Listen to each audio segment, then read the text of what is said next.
Goeiemôre geliefdes en welkom weer eens by die Afrikaanse Evangeliese Kerk in Ierland. Geliefdes, vanoggend kom ons aan die einde van die boek van Esra by hoofstuk 10. En ons tema vanoggend waaroor ek wil gesels is ware bekering. Ware bekering. Iets wat ek dink nogal baie mense laat wonder. Maar nou ja, voor ons dan nou by Esra 10 kom ons maak net eers die oë toe. Hemelse Vader, ons sê vir U baie dankie Here dat U ons gelei het deur hierdie wonderlike boek van Esra. Met soveel wonderlike lesse. Here, en ons vra U dan vanmôre in hierdie laaste hoofstuk van Esra, Here, dat U ons sal leer oor ware bekering. Iets waaroor baie mense twyfel en mense so onseker oor is, Here. Leer ons vanoggend, Here. Leer elkeen van ons, seën elkeen wat luister hier vanmôre, Here, met geopende ore, dat hulle hierdie boodskap kan hoor. Here, gee dat hulle verstand oop sal wees om dit te verstaan en dat hulle dit dan in hulle harte sal bewaar en hulle lewe sal toepas. Vader, en ek vra weer eens dat U deur my sal spreek, dat dit nie ek sal wees wat spreek nie. Seën my, raak my lippe aan. In Jesus naam, amen.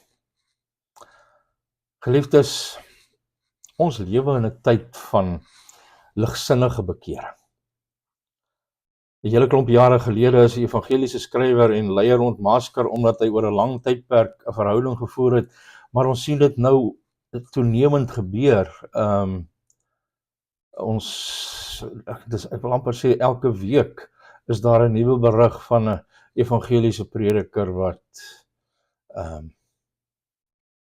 ontrou was in sy huwelik en in sy gemeente. Maar hierdie ene, weet ek wat ek van praat, is hy toe berou getoon en hy het 'n jaar lank berading ondergaan en toe is hy in die openbaar in die bediening herstel. En ek hoop opreg dat sy bekering eg was. Want slegs God ken die man se hart. Maar die radio-onderhoud wat ek destyds gehoor het wat met hom en sy vrou gevoer is, het my maar laat wonder of sy berou eg was, of sy bekering eg was. Want die onderhoudvoerder het hom gevra hoe hy in hierdie sonde verval het. En hy het die ou storie gebruik van die Amerikaanse vlieënier wat sy klein vliegtuig verby al die Sowjet-Unie se gesofistikeerde radar en waarskuwingsstelsels gevlieg het en op die Rooi Plein in Moskou geland het. So dit is vir my gelyk asof hierdie Christenleier gesê het dat hy al sy verdediging in plek gehad het, maar die vyand het hierdie sonde in sy lewe ingesmokkel en daar was niks wat hy kon doen om dit te voorkom nie. So hy was maar net 'n slagoffer van Satan se slim taktiek. En sy vrou het in die onderhoud ingegryp en dit laat klink asof haar arme man 'n ernstige geval van egbreek opgedoen het, net soos wat ons griep sal kry. En dit was interessant dat destyds toe president Clinton in sy immoraliteit betrap is, was hierdie Christenleier een van 3 wat hy vir geestelike raad gevra het destyds. Maar die Bybel is duidelik dat daar beide ware en valse bekering is. Want 2 keer het Farao vir Moses gesê, ek het gesondig. Ons sien dit in Exodus 9 vers 27 en weer in vers 16 van hoofstuk 10. Maar hy het nie werklik berou gehad nie. Esau het sleg gevoel en geween oor die weggee van sy geboortereg, maar hy het ook nie werklik berou gehad nie. Hebreërs 12 vers 17 sê dit vir ons duidelik. Matteus 27 vers 4 wys vir ons dat Judas het berou gevoel oor die verraaiing van Jesus en selfs gesê dat hy gesondig het. Maar hy het nie werklik berou gehad nie. En as ons reg voor God wil wees, dan moet ons seker maak dat ons bekering eg is en nie ligsinnig nie.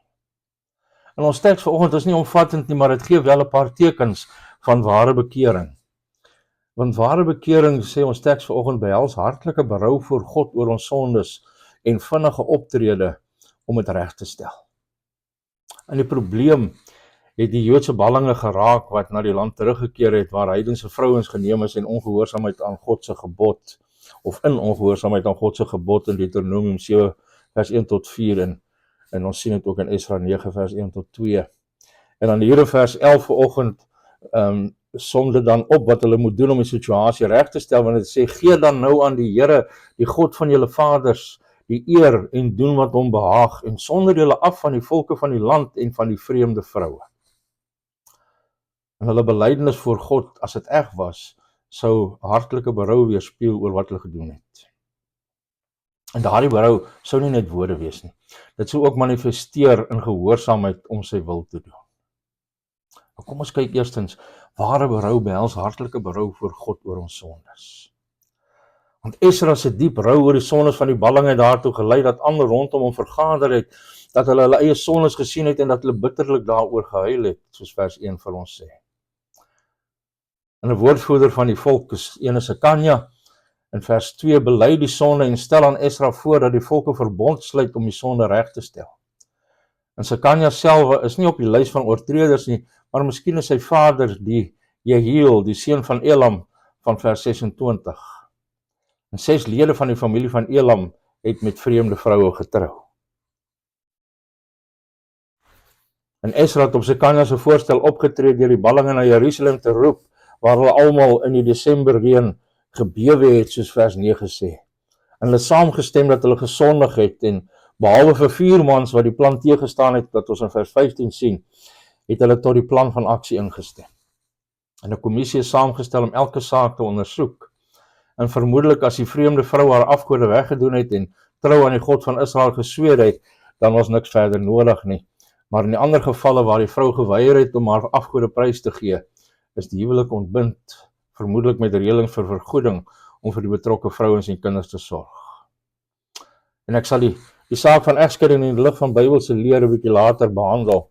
Maar vir nou, kom ons kyk na 4 tekens van ware berou. Eerstens, ware berou moet hoofsaaklik teenoor God wees.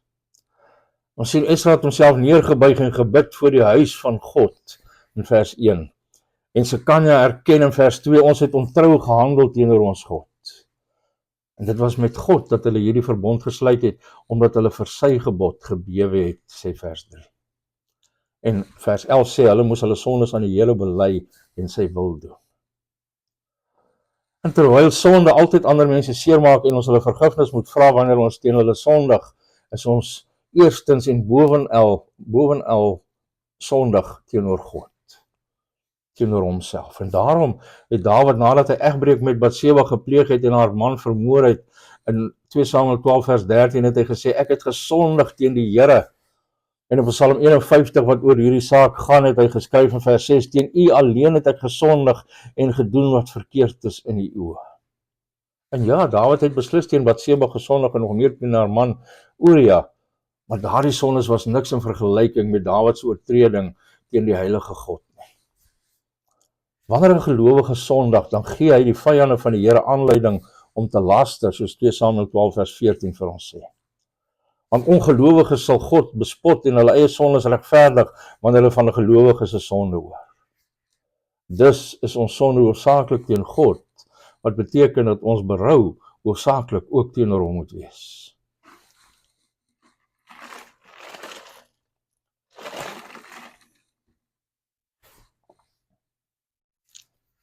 Ons kon tog, en dan tweedens, ware bekering voel die verkeerdheid van ons sonde baie diep aan. Paulus sê in 2 Korintiërs 7 vers 10 dat goddelike droefheid 'n onberoulike bekering tot redding voortbring, maar die droefheid van die wêreld bring die dood voort. En byna Esra en diegene wat rondom hom vergader het bitterlik geween omdat hulle gesien het hoe ontrou God se mense was, en hulle het gebewe vir God se woord wat waarsku oor sy regverdige oordeel oor sonde. Ons het dit gesien in hoofstuk 9 vers 4 en ons sien dit ook hier in hoofstuk 10 vers 3 en weer in vers 14. En ons droefheid moet eweredig wees aan die omvang van ons sonde. Dit sou nie gepas of nodig wees om relatief klein sondes so te beweeg nie, alhoewel ons 'n sagte gewete teenoor alle sondes moet behou. Ons moet sulke sondes aan die Here bely en voortgaan en bid vir krag om hierdie sondes in die toekoms te vermy. Maar as ons op 'n groot manier gesondig het, is dit gepas om diep bedroef te wees oor wat ons gedoen het. Want ons sien nadat hy ontken het dat hy Jesus ken, het Petrus in die nag uitgegaan en bitterlik geween in Lukas 22 vers 62. En ons hartseer oor groot sondes moet ook voortspruit uit ons begrip van die ernstige gevolge wat ons sondes op onsself en op ander bring. En alhoewel ons God se volk is, kan ons sondes sy gloeiende toren op ons en ons kinders wek, soos verse 14 van beide hoofstuk 9 en hoofstuk 10 vir ons sê. En ek is bevrees dat te veel Christene God slegs as liefdevol en vergewensgesind beskou, sodat ons vrees vir hom verloor het. En dis die moeite werd om te oorweeg dat toe Moses gevra het om God se aangesig te sien in Eksodus 34 vers 6 tot 7, lees ons, die Here voor hom verbygegaan het en geroep het, die Here God, barmhartig en genadig, lankmoedig en vol liefde en trou, wat liefde bewaar vir duisende, wat ongeregtigheid, oortreding en sondes vergewe.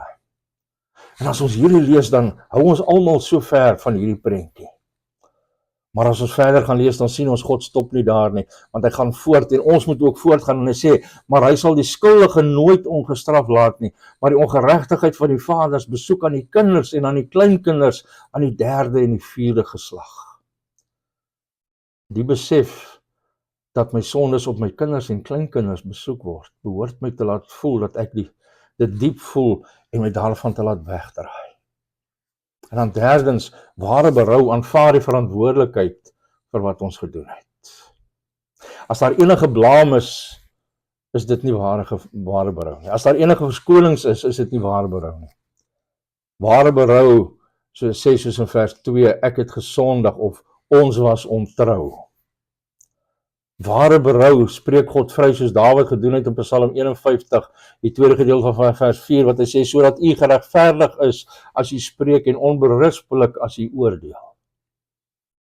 Jare gelede het Marion Barry, die voormalige burgemeester van Washington DC, is op videoband betrap terwyl hy kokain in 'n prostituut se kamer gebruik het. En soos George Will dit in Newsweek van 1990 aanhaal, het hy erken dat sy kokainprobleem ontstaan het omdat hy te diep, vir te lank, te veel vir ander mense se behoeftes omgegee het. En in die destydse verhoor van die Yosemite reeksmoordenaar het sy prokureur aangevoer dat hy nie verantwoordelik vir sy gruwelike misdade is nie, as gevolg van sy moeilike kinderjare. Gelukkig het die jurylede daardie redenasie verwerp. Maar soos julle weet, leef ons in 'n kultuur waar almal 'n slagoffer is as gevolg van een of ander sielkundige probleem of siekte waarvoor hulle nie verantwoordelik is nie. Maar opregte berou aanvaar altyd volle verantwoordelikheid vir wat ons gedoen het. Maar daar's 'n vierde punt. Opregte berou sien hoop te midde van wanhoop.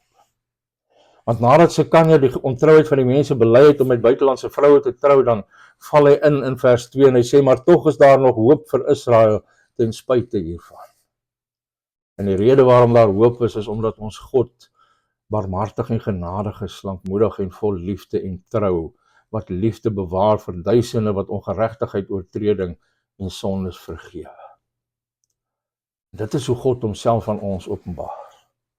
Dawid haal daardie woorde van hoop in Psalm 103 aan en dan sê hy verder, soos 'n vader hom ontferm oor die kinders, so ontferm die Here hom oor die wat hom vrees, want hy wat weet watter maaksel ons is, gedagtig dat ons stof is.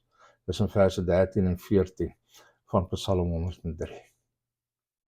En omdat God altyd gereed is om die berouvolle sondaar te vergewe en te herstel, maak die gedagte aan bekering 'n deur oop van hoop vir diegene wat die gevolge van hulle sondes ly.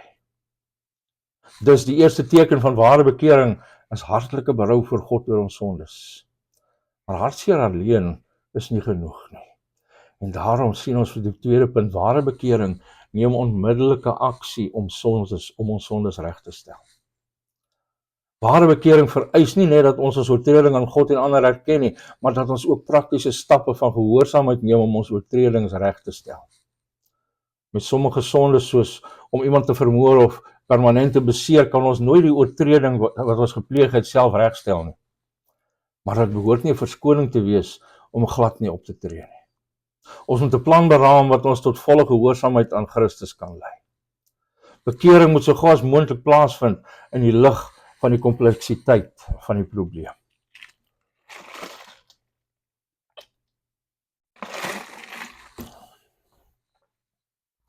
Want eerstens, ware bekering neem die nodige stappe om ons sondes reg te stel, selfs wanneer dit persoonlik moeilik is om dit te doen. Want soms lei ons sondes tot probleme waarvoor daar geen maklike oplossings is nie. En hierdie was een van daardie situasies, om diegene gemengde huwelike toe te laat om daarin voort te gaan, sou skynbaar sulke gedrag goedkeur en baie Jode in godsdienstige sinkretisme intrek, juis op die tydstip dat reinheid en skeiding noodsaaklik was. Want ons sien slegs 111 Joodse mans word as skuldig aan hierdie sonde gelys, wat slegs maar 0,4% van die 28.774 ballinge was wat onder Zerubabel teruggekeer het. Dit is nou volgens Edwin Yamauchi in sy Expositor's Bible Commentary. En dit is ook so, die lys mag dalk vir 'n verteenwoordigheid wees van klasse mense, eerder as 'n lys van elke man wat gesondig het, in welke geval dit baie groter sou wees. En tog is ons geneig om te dink dat Esra 'n berg van 'n molshoop gemaak het. Maar soos Paulus in 1 Korintiërs 5 vers 6 gesê het, met verwysing na die duld van sonde in die Korintiese kerk, maak 'n bietjie suurdeeg die hele deeg suur. Want as die probleem nie aangespreek word nie, dan sou dit selfs verder versprei. En aangesien die Joodse ballinge wat teruggekeer het, so min in getal was, kon dit hulle onderskeidenheid as God se volk effektief verdun het, as hierdie sonde toegelaat is om voort te gaan. En in sy regverdige toorn kon God die volk vernietig het, totdat daar geen oorblyfsel was nie, soos ons in Esra 9 vers 14 gesien het. So Esra het dus geglo dat dit nodig was om hierdie verkeerde huwelike te verbreek, ten spyte van God se verklaarde haat vir egskeiding, soos wat Maleagi 2 vers 16 vir ons sê. Met die feit dat hy gevas en gebid het voordat hy hierop gereageer het, beweer ook dat hy die regte ding gedoen het, alhoewel dit dan nou nie maklik was nie. Want om hierdie huwelike te verbreek, het beteken dat vaders van hulle vrouens en kinders geskei moes word, wat na hulle heidense wortels teruggestuur sou word, wat mos nou ook nie goed was nie. Maar ek dink Esra het geglo dat die verbreking van hierdie huwelike en die herstel van reinheid aan die nasies 'n mindere ewel was, as om die gemengde huwelike toe te laat om voort te gaan, en sodoende die geestelike reinheid van die nasie in beide die hede en die toekoms te bedreig. So beide maniere was moeilik en pynlik. En Walter Kaiser Jr. in die Hard Sayings of the Old Testament voer aan dat wanneer ons teks sê dat hierdie vrouens volgens die wet, soos vers 3, weggeskei moet word, dit terugwys na Deuteronomium 24 vers 1 tot 4, wat egskeiding toelaat as die man een of ander onsedelikheid in sy vrou vind. Hy sê dat dit nie na egbreek kan verwys nie, wat met die dood strafbaar was. Hy sê dus moet dit iets anders wees wat skande oor God se mense gebring het. En wat kan groter skande bring as die verbreking van die verbondsverhouding en die uiteindelike oordeel van God oor al die mense? Nou moet gelowiges vandag wat hulle self in gemengde huwelike bevind, van hulle maat skei? Duidelik nie noodwendig nie. Die Nuwe Testament beveel dat 'n gelowige nie so 'n verhouding moet aangaan nie.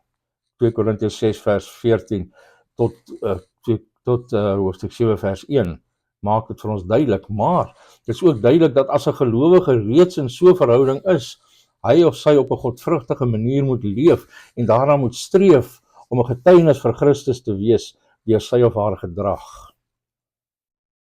Volgens 1 Korintiërs, as die gelowige kies om te vertrek, is die gelowige nie gebonde aan 'n huwelik nie, en soos ek dit verstaan, is hy of vry om te skei en weer te trou.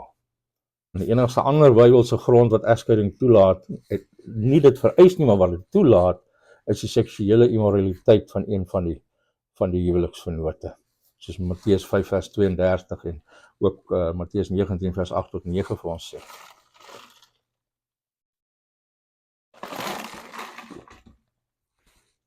En in sulke gevalle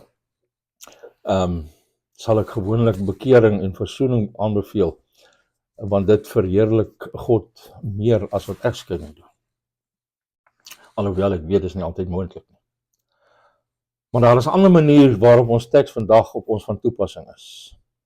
Net soos wat dit moeilik en pynlik was om van alle hulle heidense vrouens en in sommige gevalle kinders te skei, so moet ons onsself van ons sonde skei, maak nie saak hoe moeilik of pynlik. Want Jesus het in Matteus 18 vers 8 tot 9 gesê, en as jou hand of jou voet jou laat struikel, kap dit af en gooi dit van jou af weg. Dit is vir jou beter om in die lewe in te gaan, krepeel of vermink, as om 2 hande of voete te hê en in die ewige vuur gewerp te word. En as jou oog jou laat struikel, ruk dit uit en werp dit weg van jou af. Dit is vir jou beter om met 1 oog in die lewe in te gaan, as om 2 oë te hê en in die helse vuur gewerp te word. En Jesus het hier skokkende taal gebruik om ons te laat sien hoe ernstig sonde is en dat ons radikale stappe moet neem om dit uit ons lewens te kry, selfs wanneer dit baie moeilik is. Soms, soos in 'n situasie in Esra se tyd, is daar geen maklike oplossing. En as hierdie verhaaltjie van jare gelede wat 'n jong vrou wat toe kort gelede pastoor se kerk in Kalifornië begin bywoon het, vir hom gesê dat sy gedoop wil word, maar dat sy 'n probleem het. Want sy het 12 jaar lank saam met 'n man gewoon en hulle het 'n 7-jarige dogtertjie saam gehad. En sy het geweet dat dit nie reg was om 'n belydenis van geloof deur die doop af te lê en buite die huwelik met 'n man te bly woon nie. Maar hy was haar dogter se pa en sy het nie geweet of dit reg was om hom te verlaat nie. En aanvanklik het die pastoor aangeneem dat hulle onder die gemeenregtelike huwelikswette moes val, maar hy het toe ontdek dat Kalifornië nie gemeenregtelike huwelike herken nie. Hy was dus nie seker wat om te doen nie, want hy kon nie 'n gelowige met 'n ongelowige trou nie, want dan sou hy 2 Korintiërs 6 vers 14 ongehoorsaam wees. En tog in 'n ander sin was hulle reeds 'n gesinseenheid en hy wou nie die dogtertjie van haar pa skei nie. En hy het raad by verskeie pastore en selfs kweekskoolprofessore ingewin. En die algemene konsensus was dat hulle in alle opsigte behalwe wettiglik getroud was en daarom moes hy die huwelik voor 'n vrederegter net laat wettig. Maar toe vind hy uit dat die man 'n libertariër was wat baie trots was op die feit dat hy nie 'n stuk papier van die regering nodig gehad het om hom te vertel dat hy getroud is nie. En hy het die pastoor vir meer as 'n uur oor die telefoon verskree en gevloek en hom daarvan beskuldig dat hy sy gesin wil opbreek. En die pastoor het vir hom gesê dat hy nie sy gesin opbreek nie, aangesien hy haar aangeraai het om met hom te trou. En vir hom gesê dat hy sy eie gesin opbreek deur die wet van die staat te beveg. Want as hy haar werklik lief gehad het, dan sou hy haar die wettige beskerming van die huwelik bied, sodat sy ten minste eiendomsreg gehad het. En dit het gebleik dat hy sy libertariese opinies meer lief gehad het as sy saamwoonmaat. En toe onwrikbaar weier om met haar te trou, het sy hulle dogter geneem en hom verlaat. En die pastoor het haar toe daarna gedoop. En hierdie was beslis nie 'n maklike of 'n netjiese oplossing. Maar ek glo dat hierdie wys dat sy ware berou getoon het deur gehoorsaam aan God te wees ten spyte van die persoonlike probleme. En dan tweedens, ware berou neem die nodige stappe om ons sondes reg te stel, selfs wanneer dit potensieel verdelend is om dit te doen. Want vers 15 noem terloops dat 4 mans die voorgestelde verbond om van hierdie heidense vroue te skei teengestaan het. Maar ek is seker dat daar heel moontlik baie meer woedende oneenigheid was as wat hier opgeteken is. En Esra sou sekerlik aangeval gewees het as 'n ongevoelige, liefdelose, selfvoldane man wat geen deernis vir al hierdie lydende mense gehad het. En as Esra die outeur van Psalm 119 is, soos baie geleerdes glo, dan weerspieël baie verse in daardie Psalm aanvalle op die outeur, of dan nou, as dit Esra is op hom.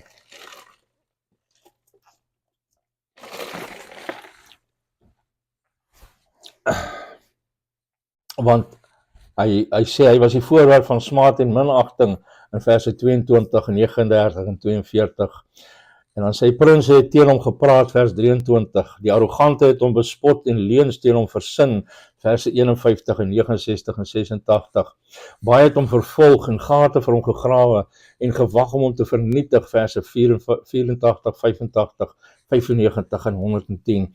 En hy het baie vervolgers en teestanders gehad, vers 157. So alhoewel hy God se woord gehoorsaam het, was hy nie 'n gewilde of 'n geliefde ou nie. En sommige mag dalk dink dat Esra verkeerd was om al die Jode in die verbond te dwing onder die dreigement om hulle eiendom te konfiskeer en hulle van die vergadering uit te sluit, volgens vers 8. Maar hy het nie net uiterlike gelykvormigheid verkry sonder of sal ons sê, mense sal vra, het hy dan nou nie net uiterlike gelykvormigheid verkry sonder opregte hartlike berou nie. In een sin is ek seker dat Esra gehoop het dat elke man die nodige stappe sou doen om sy sondes reg te stel uit 'n persoonlike ongedwonge berou teenoor God. Maar in 'n ander sin, as 'n leier van God se verbondsvolk, moes Esra sekere minimumstandaarde van Bybelse regverdigheid en geregtigheid handhaaf. Anders sou die hele gemeenskap deur sonde besoedel word en die getuienis van God sou verdun word tot die punt van nutteloosheid. En dus het hy die verbond op almal afgedwing. En die toepassing vir ons is dat God se begeerte vir sy kerk is dat elke lidmaat sy sonde sou regstel as gevolg van hartlike berou voor God. Maar selfs al verskil sommige lede sterk, moet die leiers heilige standaarde op die hele liggaam afdwing, anders sal die getuienis van Christus vernietig word. En wanneer kerkdissipline die Here kerkvlak bereik, is dit potensieel verdeeldheid wekkend. En diegene wat geneig is tot barmhartigheid of wat nie God se standaarde van heiligheid verstaan nie, sal kla dat die leiers nie medelee het nie, dat hulle nie genade beoefen nie en dat hulle veroordelend en liefdeloos is. En ons sien dit gebeur vandag. Maar as 'n sondige lid weier om te bekeer nadat die Bybelse stappe gevolg is, soos Matteus 18 vers 15 tot 17 en Galasiërs 6 vers 1 ons leer, dan is die Bybel duidelik dat hy in die openbaar uit die gemeenskap verwyder moet word en dat ander lede nie met hom mag assosieer nie, behalwe om hom tot bekering aan te spoor, soos 1 Korintiërs 5 vers 1 tot 13 vir ons leer. Die handhawing van die reinheid van die kerk is belangriker as die potensiële twis en verdeeldheid wat in die proses van kerkdissipline kan ontstaan. En Paulus se opdrag in 1 Korintiërs 5 vers 13 is nie vaag nie, hy sê verwyder die goddelose mense onder julle uit. En ek wil afsluit. Ons sien dus dat ware bekering behels hartlike berou voor God oor ons sondes en vinnige optrede om dit reg te stel, selfs wanneer dit moeilik en potensieel verdelend is. En daar's baie mense vandag wat leer dat al wat 'n sondaar hoef te doen is om in Jesus te glo en dat bekering met verlosser of dat bekering niks met verlossing te doen het. Dit behoort later te kom, sou hulle sê, maar om sondaars tot bekering te roep, is om geloof en werke te verwar. Maar Jesus het gesê dat hy gekom het om sondaars tot bekering te roep in Lukas 5 vers 32. En in die groot opdrag in Lukas 24 vers 47 het Jesus gesê dat bekering tot vergifnis van sondes in sy naam aan al die nasies verkondig sou word. En Paulus het sy evangelie opgesom in Handelinge 20 vers 21 as kragtig aangedring op die bekering tot God en die geloof in ons Here Jesus Christus. So ons moet die Christelike lewe begin deur bekering en geloof. Maar bekering is nie net iets wat ons aan die begin van verlossing moet doen.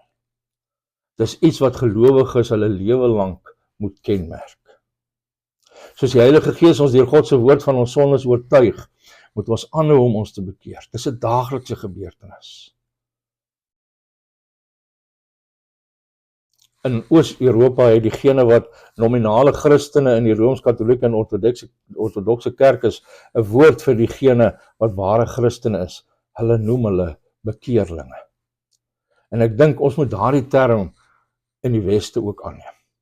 Ware Christene moet opregte, lewenslange bekeerlinge wees. Mag dit so wees met elkeen van ons. Amen. Kom ons maak die oë toe. Here, baie dankie vir hierdie laaste wonderlike les uit hierdie boek van Esra. Here, in ons pleidooi vanmôre, ons pleit is dat U ons sal lei in ware bekering. In Jesus naam. Amen. Geliefdes, baie dankie dat julle geluister het, saam geluister het hier. Mag hierdie vir julle voedsel vir julle siel wees, mag hierdie julle vrae antwoord oor ware bekering. En mag hierdie boodskap julle lei om werklik, waarlik bekeerlinge te word. Mag julle wonderlike Christusgevulde dag en 'n Christusgevulde week beleef, en as dit die Here se wil is, dan kom ons volgende Sondag weer rondom sy woord by mekaar, wanneer ons dan nou met 'n nuwe boek begin. Maar tot dan, mag die genade van God met julle wees, mag God self met julle wees, mag God julle seën. Shalom.